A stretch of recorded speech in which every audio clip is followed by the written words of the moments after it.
Hey everyone, it's Raheel. It's been a week since the Shell chemical plant fire in Deer Park, and we're just starting to learn about the environmental and health impacts from the 70-plus hour blaze that filled the Deer Park skies with potentially toxic smoke. Joining me from Air Alliance Houston is Jennifer Hadayia to talk about how disasters like this are becoming more common due to relaxed regulations and the potentially long-term environmental impacts to our city from the fire. It's Monday, May 15th. I'm Raheel Ramzanali, and here's what Houston is talking about. Jennifer, happy Monday. Welcome to CityCast Houston. How are you? I am good. It is a pleasure to be here. I was born and raised in Houston. I love talking about Houston, so thanks for having me. Absolutely. And you are now part of the Air Alliance Houston. Tell me, what is that?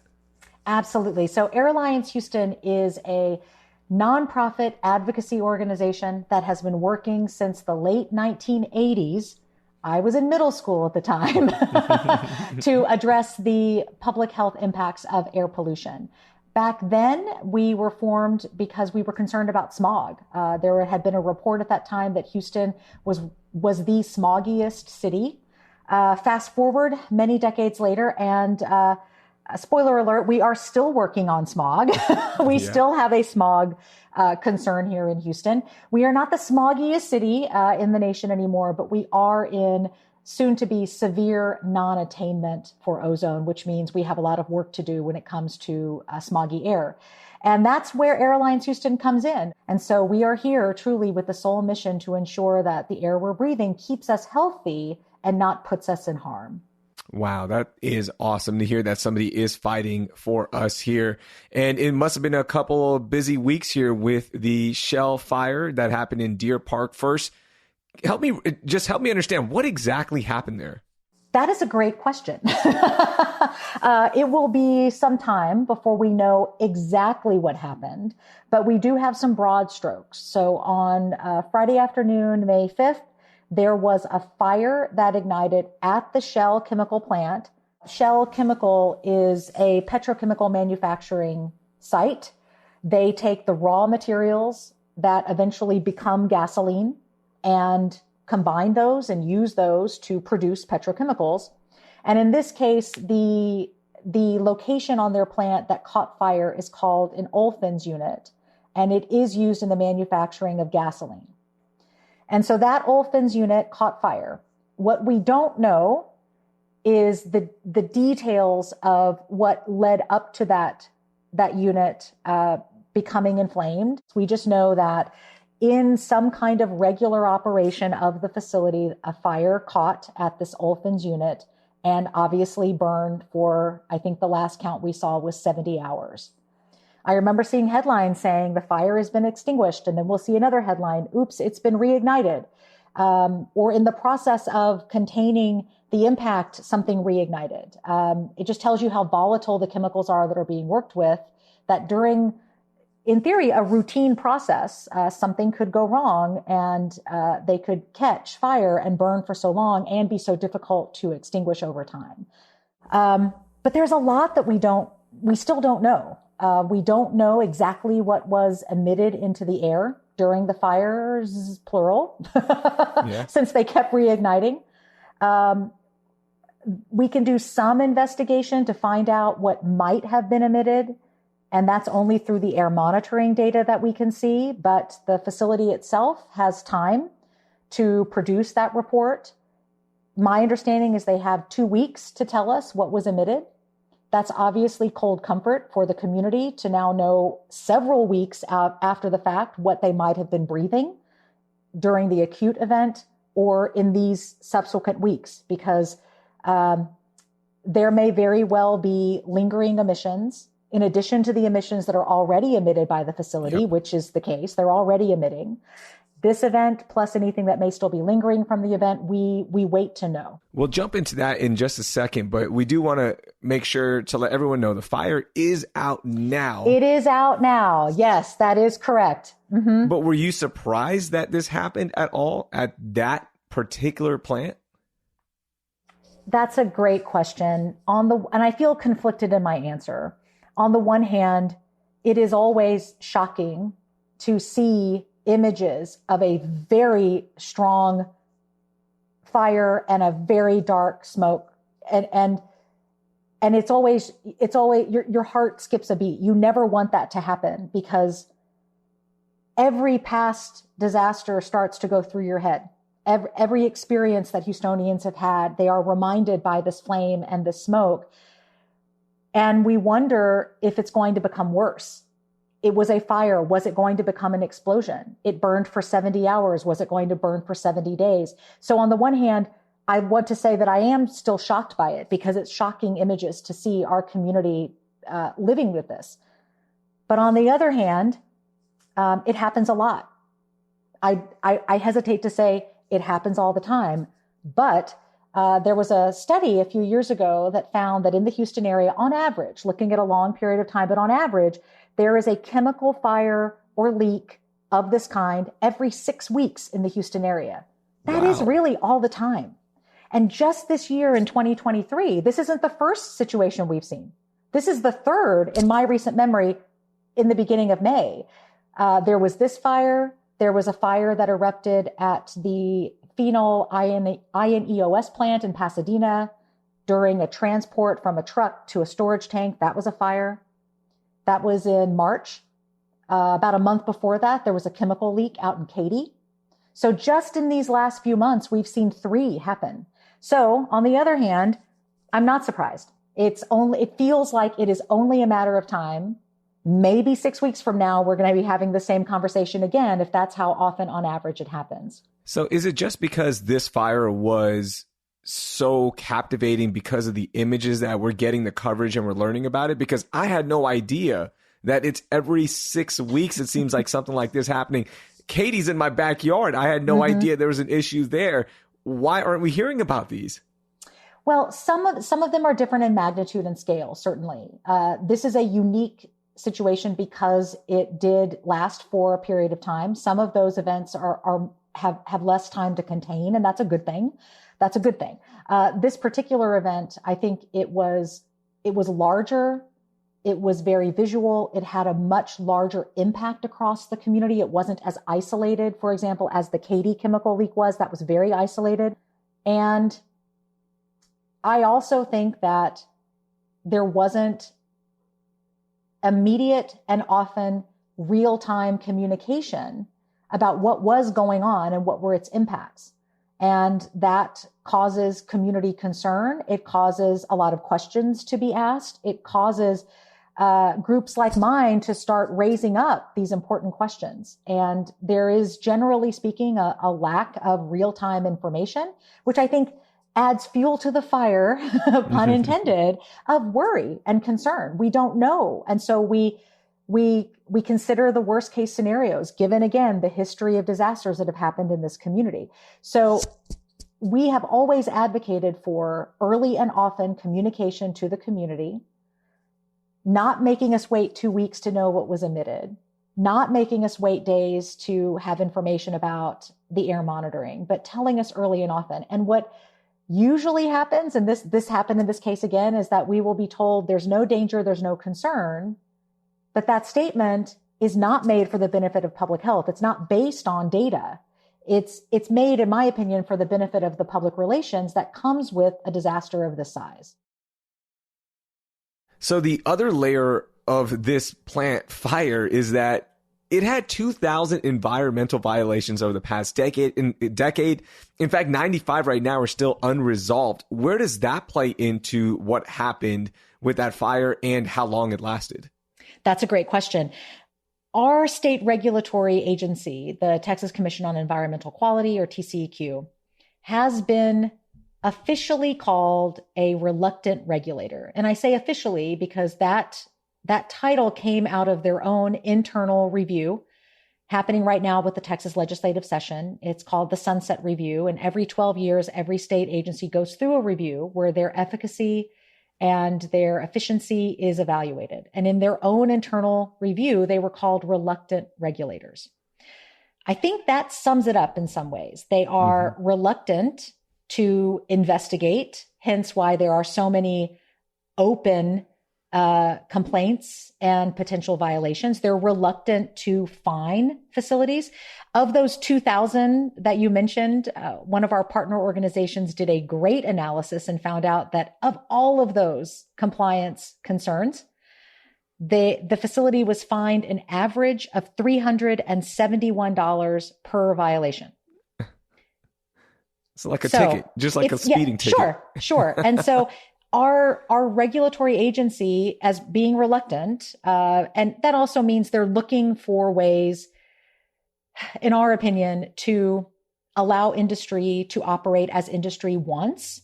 And you would think that 2,000 violations, of that 2,000, over 200 of them were emergency responses. Something else had gone wrong at that facility over 200 times before. And yet, minimal fines, open violations, as you mentioned, and here we are. Clearly, nothing that TCEQ is doing to ensure compliance prevented Friday's fire from happening. It's not working. Something is not working here. So we know that this facility had indications of potential emergencies in the past, and TCEQ, being reluctant in the ways I've described, weren't assuring that those conditions had been improved, if they were even investigating them at all. Let's talk about the surrounding communities. Shell is saying that there's no threat as of right now, and you said they still have time to work on the report. I mean, you just look up and you're like, okay, there's obviously something burning in the air. There's smoke in the air. Yes. There's smoke in the air. Like, how does that happen that there's no threat detected? How's that possible? The technical answer to that question, to the best that I even understand it, to be honest, is that the TCEQ, again, sets a standard for a variety of air pollutants. In this case, a variety of carcinogens like benzene and butadiene that are emitted by facilities like Shell Chemical. They set a standard. And then when an event like this happens, there is air monitoring, and the monitoring compares what they're reading in that moment to the standard. There are a lot of ways that process doesn't quite work. Number one, you have to have good standards. And what we have learned through incredible investigative journalism, that in a similar event, coincidentally also in Deer Park, which was the ITC, Intercontinental Terminals Company fire that happened in 2019, very similar kind of facility, same city, that the standards TCEQ was using to monitor for were occupational standards. They were standards you would have used if you were in the plant, not standards that you would use in a community. So number one, if your standards are not accurate to the context in which you're monitoring the data, you're not going to see a level of concern. Second, your standards have to be for the right things. You have to be monitoring for the right things. And what we know from the air monitoring data, they weren't looking at what was so obvious to us with the naked eye, at what's in smoke. What's in smoke is particulate matter. Particulate matter is one of the most dangerous air pollutants out there. It can cause respiratory distress. It can cause heart attack. To say there was no danger to the community just ignores the very obvious danger that we could all see with the naked eye, which was that black smoke. They weren't monitoring for particulate matter during this event or after. Now, there are other groups like ours that do monitor for particulate matter, and we saw some significant spikes on our air monitoring on the day of the event in the communities that were upwind or downwind, however you want to do the direction, basically in the wind pattern, in the front line of the smoke. And we did see some spikes in particulate matter.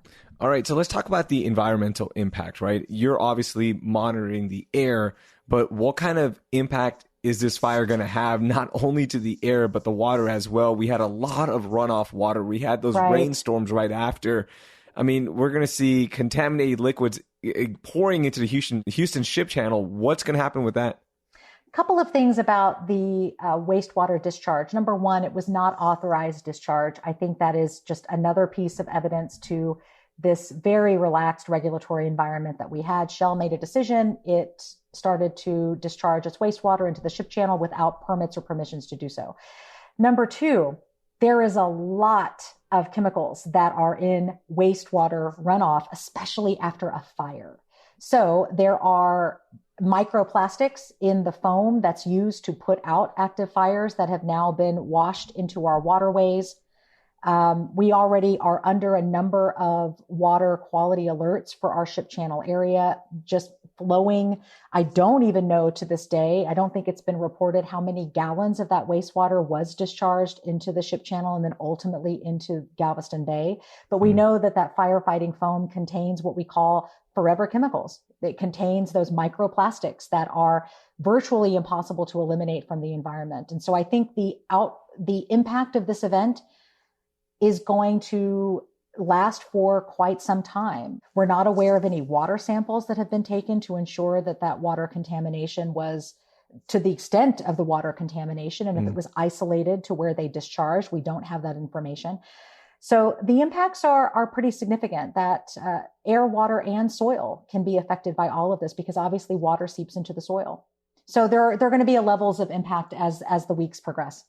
Do you think Houstonians should be worried in the short term right now when they head out to Galveston or they're on the bay for recreational activities or fishing activities? Anything to worry about that because of this fire? Sure. I would say that what I would advise Houstonians to be cognizant of is, especially if they are in a vulnerable group. So people who have chronic conditions, people who are already respiratorily or cardiac vulnerable, people who are older, our seniors, people who are young, people who are pregnant. So people who are in vulnerable groups anyway and already are also the most susceptible to any kind of environmental disaster. They are going to be the most susceptible to the air pollution, to the water pollution, or the consumption of products that come out of the water. So what we always say is no matter what TCEQ or a plant is telling you and saying there's no danger, if you start to feel ill, if you're an asthmatic and you start to have trouble breathing, if you have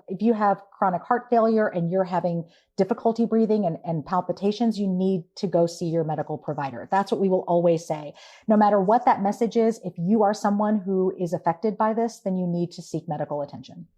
You know, you mentioned that we have these kind of disasters every couple of weeks, it seems like, right?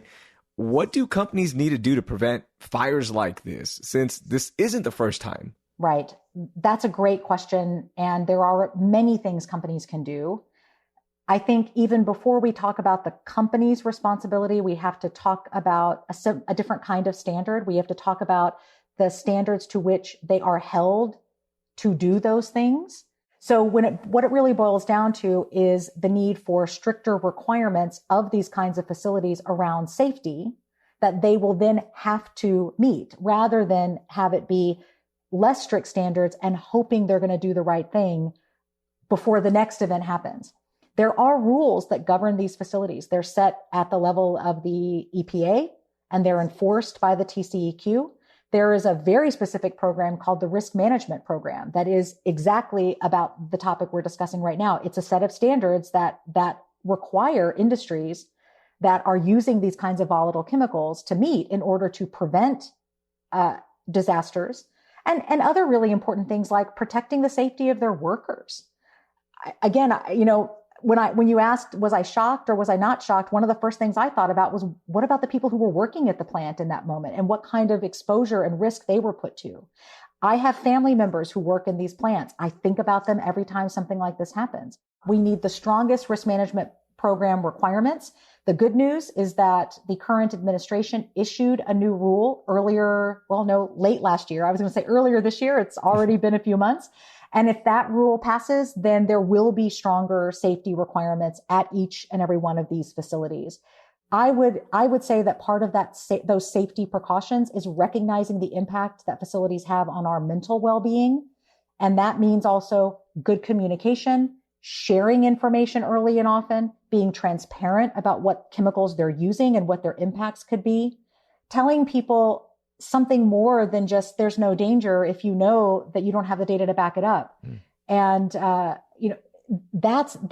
that's health and safety for a community, is for facilities like this to be good neighbors. Jennifer, thank you so much for joining us. That was very informative, and I can't wait to see what exactly happens with the reports that come out, and maybe we'll talk down the line about those. I would agree. We are watching and waiting. Thank you so much for having me here. Like I said, I love Houston. I love talking about it, and I'm deeply passionate to making it the healthiest place to live. So thanks for having me here. That was Jennifer Hadayia from Air Alliance Houston. You can learn more about them with the link in our show notes. Before we go, we all love a good sizzling platter of fajitas, but are they worth it with the prices rising? One Heights area man felt so ripped off from the high prices of fajitas that he went to Twitter and put together a spreadsheet comparing prices from local restaurants. The man, who simply goes by @WestTXGeo, found that El Tiempo had the most expensive fajitas at $78 a pound. The average for a pound of delicious marinated beef from all restaurants, about $58. That right there is some dedicated Tex-Mex data digging. That will do it for today. I'm Raheel Ramznali, and I hope you learned something new.